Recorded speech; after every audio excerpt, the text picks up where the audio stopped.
Au nom du Père et du Fils et du Saint-Esprit. Amen.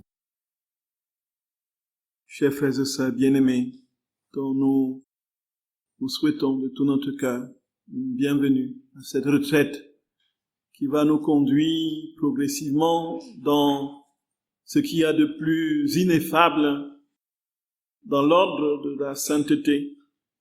Dieu, frères et sœurs bien-aimés, a décidé qu'il va venir s'emparer de chacun, de chacune de nous, et faire de nous un prolongement de sa vie sur cette terre.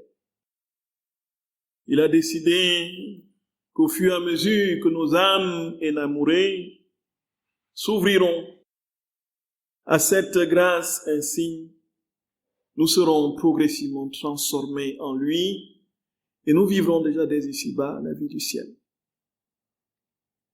Il a décidé, frères et sœurs bien-aimés, de mettre un terme au mal. Il a décidé d'éradiquer le mal et de renverser les forteresses des puissants. Il a décidé, frères et sœurs bien-aimés, qu'il relèverait les humbles et renverrait les riches les mains vides. Il a décidé, frères et sœurs bien-aimés, qu'il viendra se saisir du petit reste. Il fera son ciel ici-bas.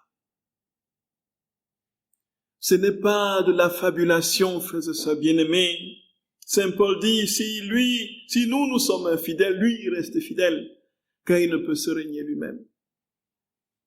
Et au fur et à mesure que l'épreuve de ce siècle, avec le poneros, le mal suprême qui le porte, se déploie, la grâce à rebours de ce cadeau est en train d'être fait aux âmes. Et les âmes, dans l'anonymat, le silence, retiré de la prière, de l'amour et des actes dans la divine volonté, le Seigneur à rebours est en train de construire son royaume. Et quoi qu'il en coûte, frères et sœurs bien-aimés, rien ni personne ne peut l'empêcher de déployer son projet. Et au fur et à mesure que nous comprenons ces vérités et tentons d'en vivre, la joie qui monte au tréfonds de notre âme, parfois délabrée par notre histoire, cabossée, par notre péché, nos doutes et nos incrédulités. Frères et sœurs bien-aimés, cette présence joyeuse de Dieu en nous, au fur et à mesure, se dilate.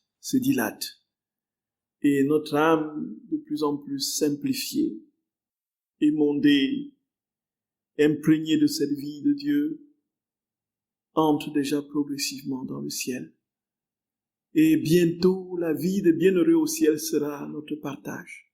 Parce que Jésus a dit, frères et sœurs bien-aimés, que ceux qui vivent dans sa divine volonté vivent la vie des bienheureux qui sont au ciel. Il faut le croire. Il faut le croire de tout son être, de toutes les fibres de son être. Il faut que tout en nous se mobilise vers cette vérité, frères et sœurs d'amour, parce que Dieu ne ment pas. Il a dit et il réalise. Il réalise toujours ce qu'il promet. Frères et sœurs bien-aimés, Dieu, il n'a qu'une seule parole et c'est lui-même. Et plus nous serons ouverts à cette parole, effectivement, plus il prendra possession de notre âme de la manière la plus inouïe qui soit. Les superlatifs de ce monde, frères et sœurs bien-aimés, ne suffisent pas pour dire la grandeur et la puissance de cette œuvre que Dieu est en train d'accomplir, de réaliser dans les âmes. Et il nous dit, je te demande une seule chose, s'il te plaît, une seule chose, mon enfant, ouvre ton cœur. Dis-moi un je t'aime de tout ton être. Dresse ton intention, oriente-la vers moi. Et alors, tu verras combien je suis capable de t'amener là où tu étais loin de t'imaginer, comme il a dit à Pierre. Quand tu seras devenu vieux, quelqu'un d'autre te prendra, il te revêtira de ta tunique et mettra ta ceinture et te conduit où tu ne veux pas aller. Cette immersion en Dieu, frères et sœurs bien-aimés, le Seigneur le réalise vraiment. Il le réalise au fur et à mesure de l'ouverture de notre cœur Il le réalise au fur et à mesure du détachement et du dépouillement des réalités de ce monde. Il le réalise quand nous avons choisi de l'aimer lui et lui seul, sans partage. Et au fur et à mesure de notre amour, frères et sœurs bien-aimés, au fur et à mesure que cet amour nous consume et nous brûle, et nous détache toujours plus de lui, alors sa vie, dans sa plénitude, commence à nous remplir. C'est pourquoi, frères et sœurs bien-aimés, cette vie dans la divine volonté, c'est la vie même du ciel. C'est indépassable, c'est inoxydable, c'est infini, c'est éternel. C'est l'immensité de la plénitude du bonheur que l'on peut imaginer, que l'on ne pourra pas imaginer justement. Tout simplement parce que l'imagination humaine, frères et sœurs bien-aimés, est incapable d'entrer dans les abysses et dédales de ce bonheur, de cette joie qui nous attend. Et ce faisant, frères et sœurs d'amour, je nous en supplie humblement, que ce temps de cette retraite soit l'occasion, effectivement, de demander au Seigneur de tout notre cœur, frères et sœurs bien-aimés, de tout notre cœur, de tout notre cœur. Il s'agit de la mobilisation de tout notre être. Nous allons en parler quand nous parlerons de la Trinité. De toutes les facultés de notre âme, notre intelligence, notre volonté, notre mémoire. Il s'agira, frères et sœurs bien-aimés, de dire à Jésus, Seigneur, je n'ai que toi, je ne veux aimer que toi, je te donne ma vie est à toi, Seigneur, ma vie est à toi, Jésus. Prends-la, prends-la, prends-la, prends-la, je t'en supplie, ne me laisse rien, ne me laisse rien. Nous avons quitté avec la divine volonté, frères et sœurs bien-aimés, toutes les spiritualités instrumentalistes. L'instrumentalisation de Dieu, frères et sœurs bien-aimés, qui était le lot de tout ce que nous avons déployé vis-à-vis de Dieu aujourd'hui, va désormais prendre son achèvement dans le don et l'abandon, dans le dépouillement et la délectation, parce que la dernière corde aura été coupée, la délectation de la vie du ciel. Seigneur, ta volonté, je ne sais pas où je vais, mais toi tu sais. Peu m'importe que je ne sache pas où je vais, mais comme tu sais, je me repose en toi, Seigneur. Mon bonheur, c'est toi. Je me repose en toi, Jésus. Je me repose en toi, Seigneur. Peu importe qu'il vente ou qu'il neige, qu'il pleuve ou qu'il fasse soleil, sois béni. Que je sois en santé ou malade, que j'ai des épreuves, des croix, ou que je goûte quelque joie, sois béni, que ta volonté soit faite. Parce que je ne veux plus vivre pour moi-même. Frères et sœurs d'amour, c'est cet engagement qui ouvre le ciel. Qui ouvre le ciel. C'est ce oui donné parfaitement à Dieu qui fend les cieux. Et du ciel tombe la rosée divine. Frères et sœurs bien-aimés, le terme est pâle, plat et infiniment limité. C'est là que le ciel descend. Tout le ciel descend. Et notre âme devient le ciel de Dieu, comme il le dit lui-même. Et il s'ensuit, frères et sœurs bien-aimés, que chaque moment, chaque fois que le Seigneur nous a appelés à prendre quelques jours avec lui, à goûter le silence, à entrer dans le silence parfois ardu, c'est qu'il veut nous faire un pas supplémentaire sur ce chemin du don total de nous-mêmes et de l'abandon. Et au fur et à mesure que nous serons décidés et déterminés à tout lui donner, frères et sœurs bien-aimés, nous serons nous-mêmes surpris de ce que nous serons capables de vivre. Et alors vient le moment où le Seigneur, avec nous, marche, comme il a marché avec Abraham. Avec nous marche, comme il a marché, frères et sœurs bien-aimés, avec notre très sainte mère. Avec nous marche, comme il a marché avec ceux qui se sont ouverts à ses dons et qui l'ont reçu. Et alors, l'heure de Dieu, qui est son acte unique, c'est une heure qui n'a jamais cessé d'être une heure. Elle n'est qu'une seule heure. C'est son instant éternel.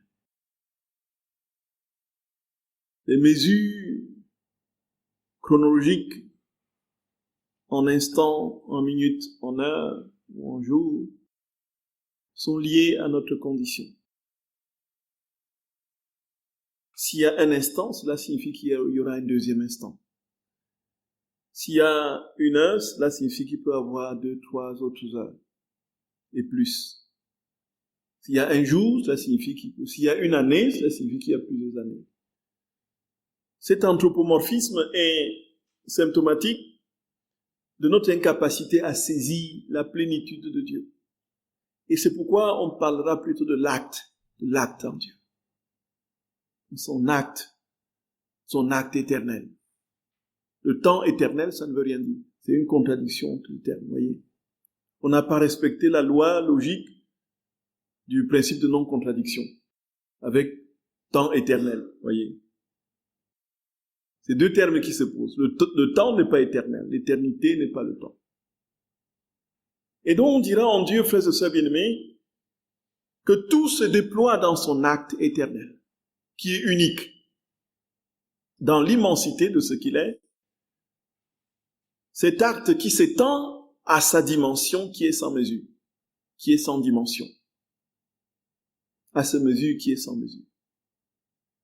Et alors vient, frères et sœurs bien-aimés, l'occasion pour nous de dire, de nous surprendre en train de ne plus nous soucier du lendemain, de ne plus nous inquiéter de ce qui va arriver ou ne va pas arriver, ne pas nous soucier de l'avenir du pays ou de l'avenir du monde, ne pas nous soucier de notre avenir ou de ceux de nos enfants, ne pas nous soucier parce que nous sommes déjà dans l'acte de Dieu, nous sommes déjà dans son éternité, déjà ici-bas.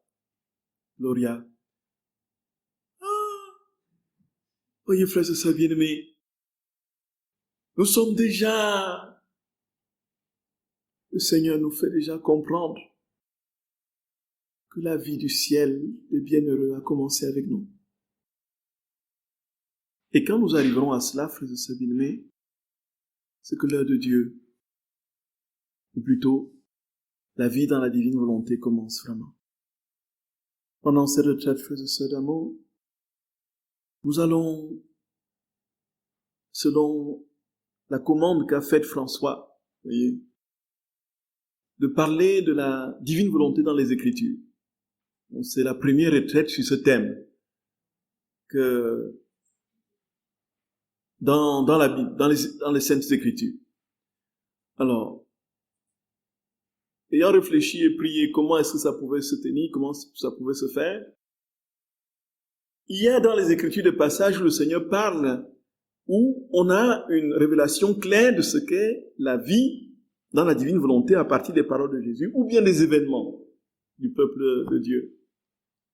On voit la divine volonté pleinement, de manière saillante, se déployer de ces textes et de ces passages. Et quand on vient dans l'Évangile, il y a des textes des choses que Jésus dit, et qui ne sont rien d'autre que ce que, voilà, nous avons compris avec l'explication qu'il donne à sa servante Luisa Picaretta.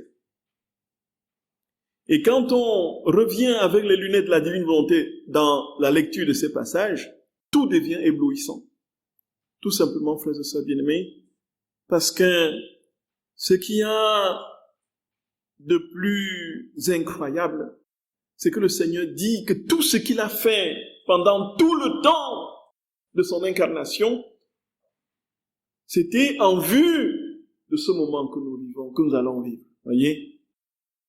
La divine volonté, où la plénitude de sa vie s'instaura dans les créatures, y compris tous les faits et gestes dans les moindres petits détails.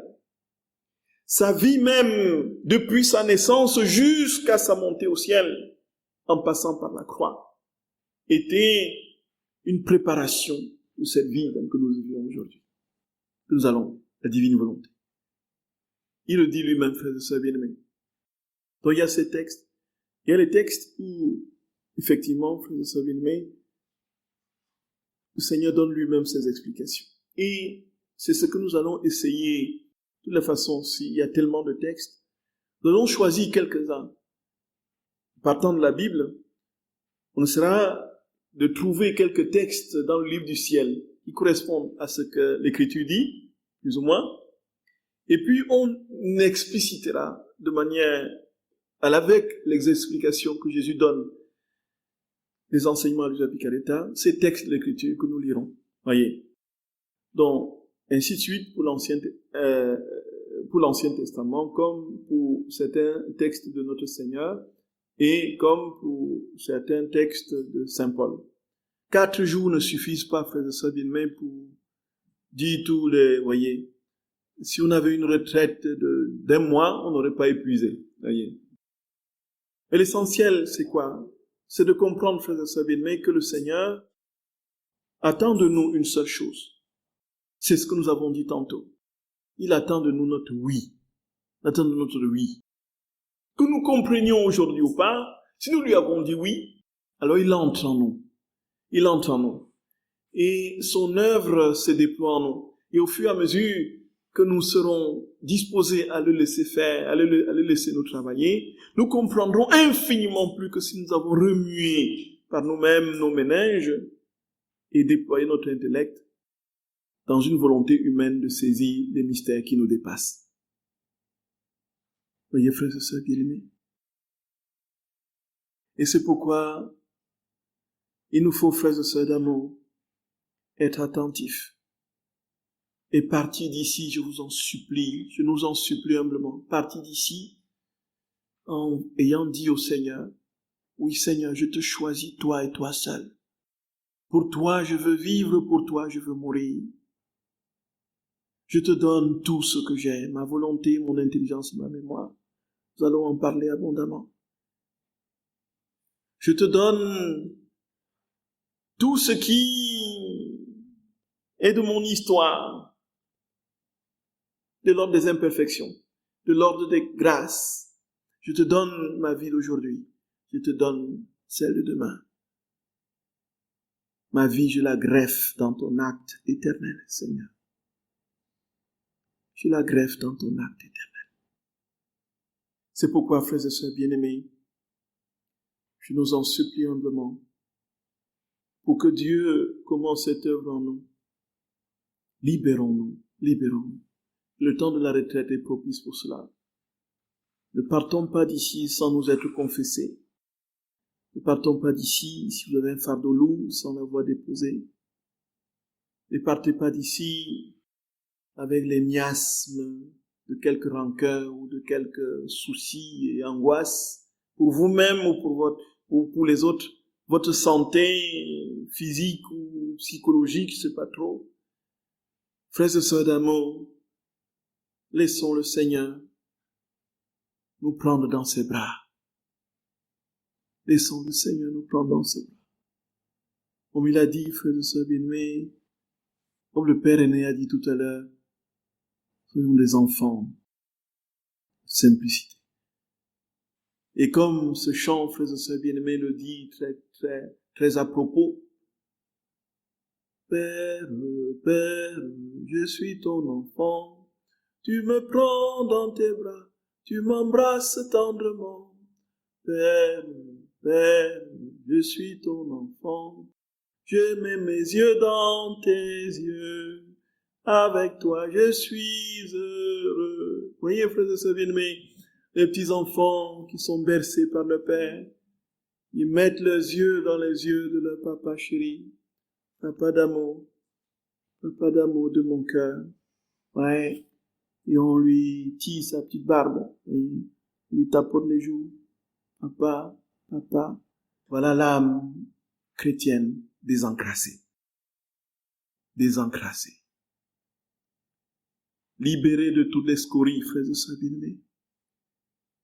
Déposons, comme dit Saint Jean Chrysostome, les soucis de ce monde pour recevoir le roi de toutes choses.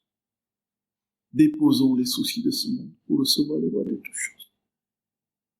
Nous qui représentons mystiquement les chérubins et chantons le cantique 3 fois saint à la vivifiante Trinité, déposons les soucis de ce monde. déposons les soucis de ce monde pour recevoir le roi de toutes choses. Et ce faisant, frères et sœurs bien-aimés, le silence sera d'une aide précieuse. En ce jour où nous fêtons, du moins au fond de notre cœur, la montée au ciel de Marthe, notre sœur Marthe Robin, en priant, frères et sœurs d'amour, que sa cause assez rapidement s'achève pour qu'on la porte sur les autels pour le bien d'une multitude d'âmes. Écoutons ce qu'elle dit, frères et sœurs bien-aimés, du silence, de l'importance du silence. C'est une citation que je prends toujours au début des retraites parce que c'est particulièrement parlant de la nécessité d'entrer dans le silence. Et quand nous partirons d'ici, nous ferons des efforts titanesques pour nous ouvrir la bouche que le jeudi matin. Voyez. Et nous parlerons bien sûr de temps à autre, mais que ce soit pour des choses importantes, urgentes. Voyez. Ne soit pas pour... Et elle dit ceci, frères et sœurs bien-aimés.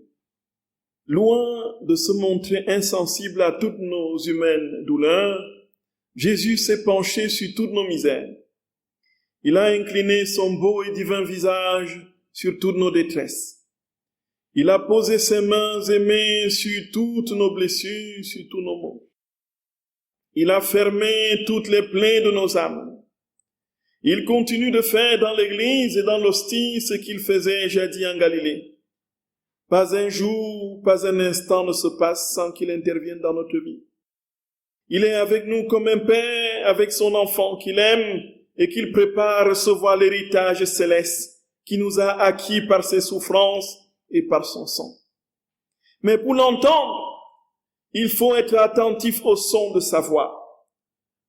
Car lui qui a voulu le silence de la nuit pour naître, le silence d'une maison pauvre et obscure pour vivre, le silence des cimes pour prier, le silence des campagnes pour prêcher, il veut aussi le silence d'un cœur pour agir en maître souverain et en roi, et pour y opérer les merveilles étonnantes de son amour.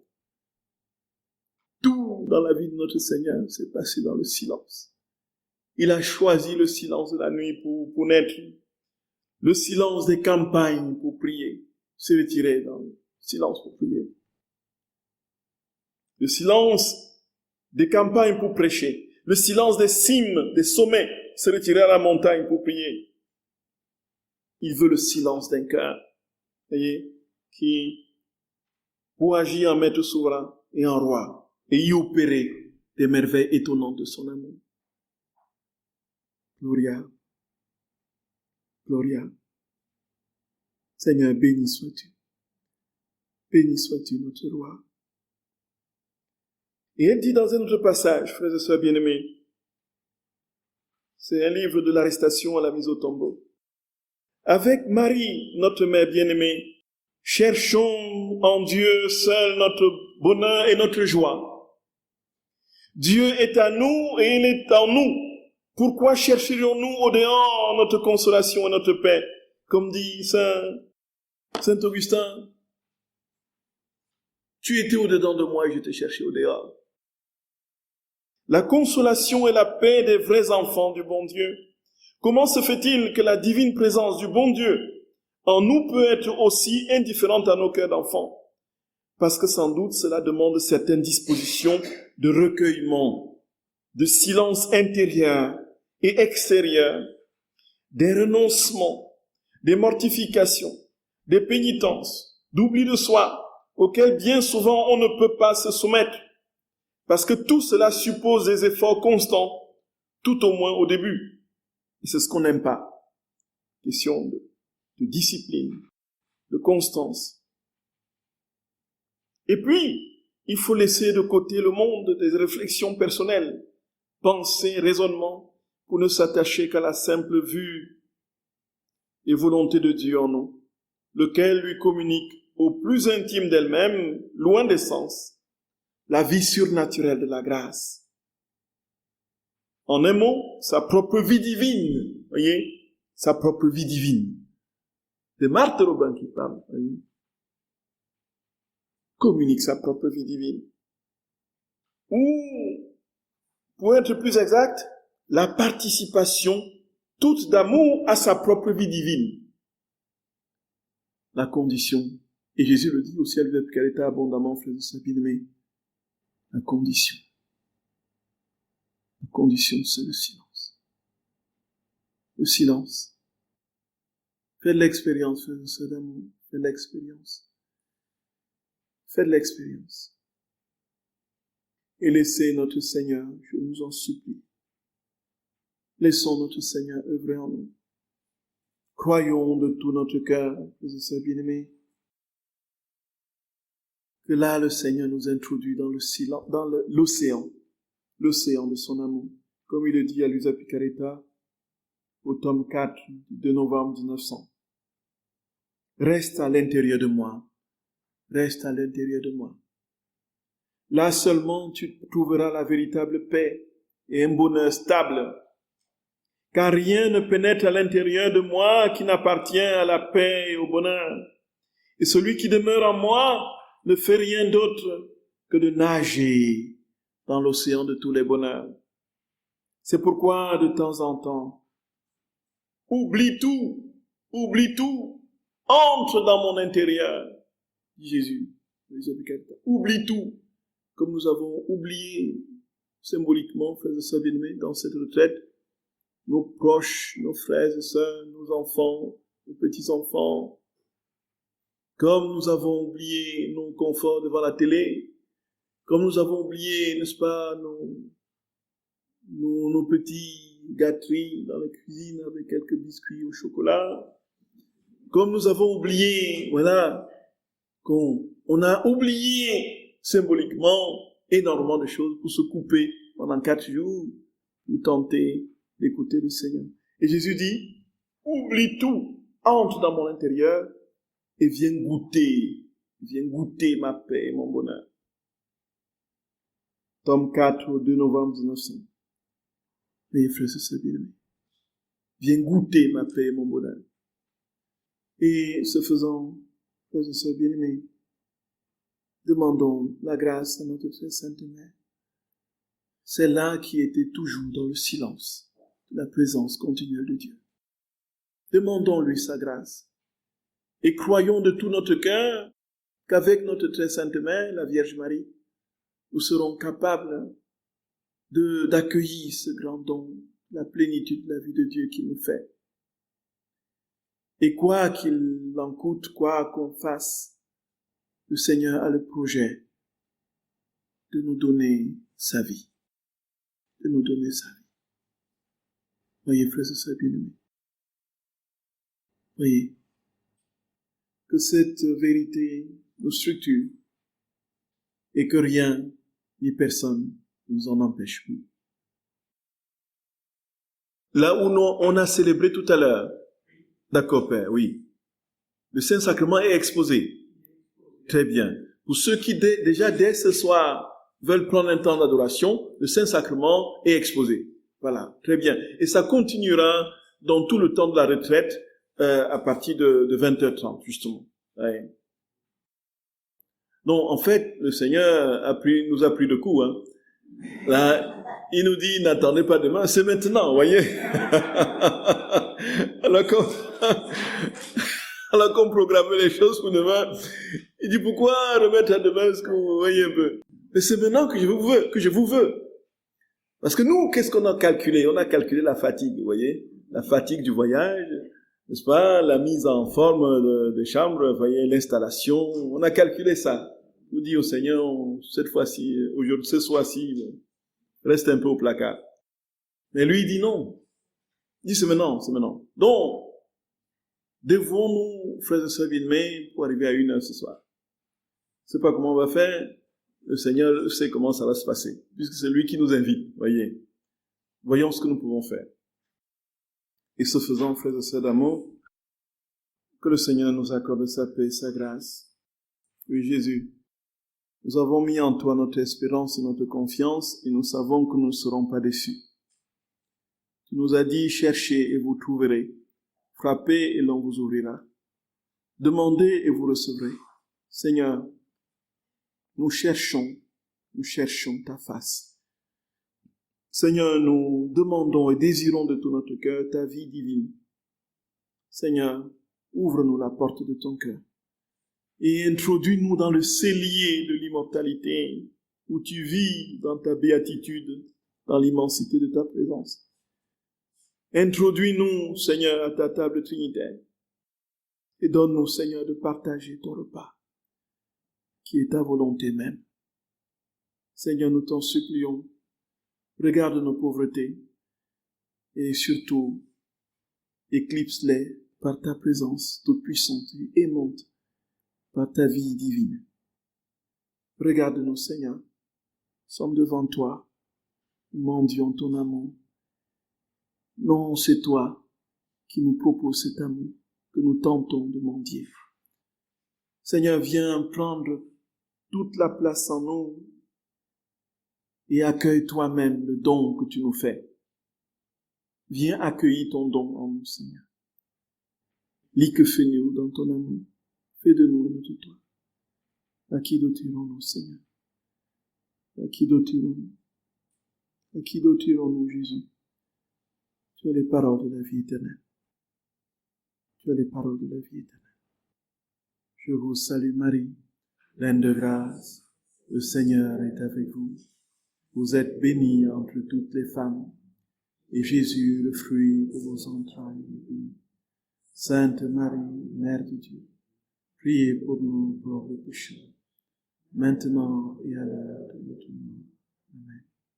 Au nom du Père et du Fils et du Saint-Esprit. Amen.